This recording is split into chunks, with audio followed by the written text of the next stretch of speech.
Hello! This is Eric, and as you know, Hollywood ruins everything. Last month, we took a look at The Rescuers, a clever, if imperfect, film. Though it was lacking as a Disney film, it was fun enough to watch and smart enough to enjoy. Ultimately, it was enjoyed by audiences enough that it spawned the first Disney sequel. And The Rescuers was a film made in Disney's dark age. Its sequel was made in the Renaissance itself, and it is by far the worst film of that era. Take what I liked about the first movie, flip it on its head. Take what I didn't like, and turn it up. It may be full of mistakes, it might be a mistake. But let's see what we can learn from The Rescuers Down Under.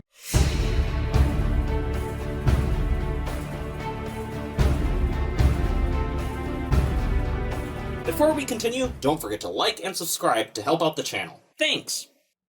Okay, look. In a long line of reviewing Disney movies, I haven't even hit the greatest ones. And outside Black Cauldron, I haven't hit the worst. But I honestly did not expect to go 4 movies in a row that have basically the same problems, and I'm getting a bit tired of repeating myself. So, we're going to approach this at a different angle and see what we can learn from this failure of a sequel. That's right. As a sequel, this movie failed. A sequel, in the words of belated media, needs to have a bit of old and new. It needs to not just stand on its own, but periodically reflect on the previous story. Not just references, but themes, characters, story elements. It needs to not just show events that happened afterwards, but also have a similar feeling to what happened prior. The Rescuers is an adventure story with occasional themes of perseverance. The best parts are the dynamic between Miss Bianca and Bernard, clever writing, and attention to detail. Something that wasn't as good, but was equally important for this movie's feel, was the darkness, with a bit of hope mixed in, a kind of heart embodied by Penny. For Down Under to capture the same spirit and possibly improve on it, it would need to expand on Miss Bianca and Bernard's dynamic, keep up the smart writing, maintain the same darkness, but with a hope that things can be better if you believe and persevere. Additionally, it needs to be an adventure of its own, and with the Rescue Society as a plot device, that's actually pretty easy. A new person needs help, so Bernard and Miss Bianca go off to save them. That's so obvious that it's the actual way this movie starts. But from there is a whole bunch of bizarre decision-making that makes this movie completely unlike The Rescuers. Bernard wants to propose to Miss Bianca, and that's interesting. That's a new dynamic. But unfortunately, instead of getting deeper, the movie stops right there, and instead brings up a tired trope. A new guy who's just playing better than Bernard. Exotic, exciting. He tries to sweep Miss Bianca off her feet. The jealousy plotline is always terrible. The jealous one always acts like an ass.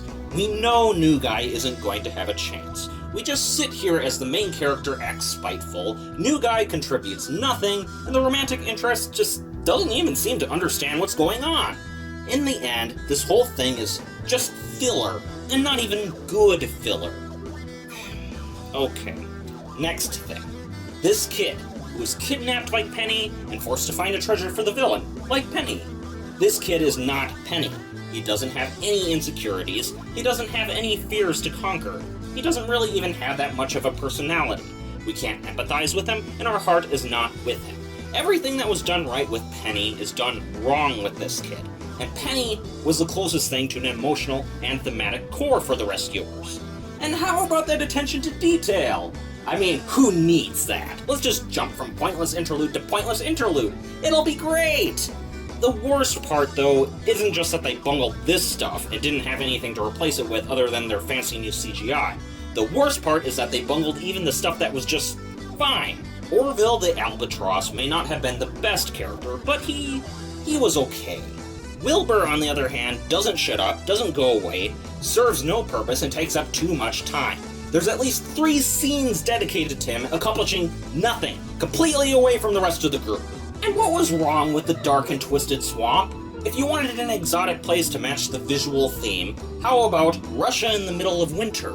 Or Tibet? Or India? Or South America? Why do you have the sequel to a movie that starts with a little girl throwing a message in a bottle reading "Help" into the sea without knowing if anyone's going to see it? Why is that sequel set in the brightest, most colorful place on the planet? It seems like every decision at every corner was in the hands of clowns. I don't even really like The Rescuers, but the sequel has spit on it so hard that I'm offended. I'm offended for its sake.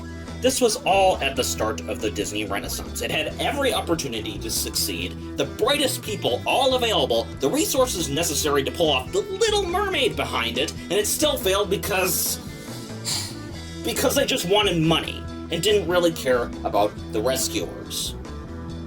So, while there are other things that could be learned from the Rescuers Down Under, that's enough for today.